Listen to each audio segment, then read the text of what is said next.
রাম মন্দির সাজাতে সারা দেশ থেকে জোগাড় করা হচ্ছে ফুল।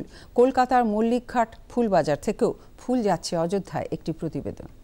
আগামীকাল অযোধ্যায় রাম মন্দিরে রামলালার বিগ্রহের প্রাণ প্রতিষ্ঠা হবে।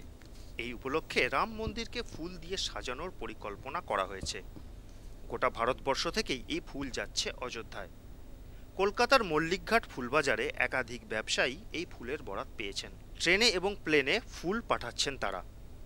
পাশাপাশি কোলাঘাট, রানাঘাট এবং ঠাকুরনগর এলাকার ফুলবাজার থেকেও ফুল যাচ্ছে অযোধ্যায়। অনেক ফুল যাচ্ছে, যে রজনীগন্ধা আর ওই স্টার, সাদা স্টারটা বেশি যাচ্ছে, এগুলো বেশি যাচ্ছে। গাঁদা, ওই তো গাঁদা বলেছি তো, লাল গাঁদা, হলুদ গাঁদা আর সাদা স্টার, রজনীগন্ধা স্টিক, এসব যাচ্ছে ওখানে। হ্যাঁ, গোলাপও যাচ্ছে তো, গোলাপ তো আছে, গোলাপও যাচ্ছে। তবে রাম মন্দিরের মধ্যে যত ফুল যাচ্ছে তার মধ্যে বেশি যাচ্ছে আমাদের পূর্ব মেদিনীপুর থেকে। ওখানে বাগানে চাষির কাছ থেকে মানে লরিকে লরি মাল চলে যাচ্ছে। শীতকালে ফুলের উৎপাদন এবং বিক্রি কমই থাকে, তাই এই বরাতে লাভের মুখ দেখেছেন ফুল ব্যবসায়ীরা।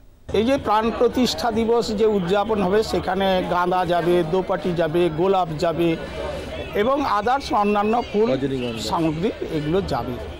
ফুল ব্যবসায়ীদের কাছে এই শীতের মরশুমটাতে ফুল একটু কমে গেছে, যার ফলে একটু দাম হয়েছে। যদি অযোধ্যার রাম মন্দিরে যদি প্রকৃত অর্থে যদি ফুল যদি যায়, ফুলের বাজার কিন্তু চটচট করে পারদের মতো কিন্তু কদিন কিন্তু বাজারটা। গাঁদা, দোপাটি, রজনীগন্ধার গন্তব্য এখন রাম মন্দির। প্রভু রামের চরণে সমর্পিত হতে চলেছে বাংলার ফুল।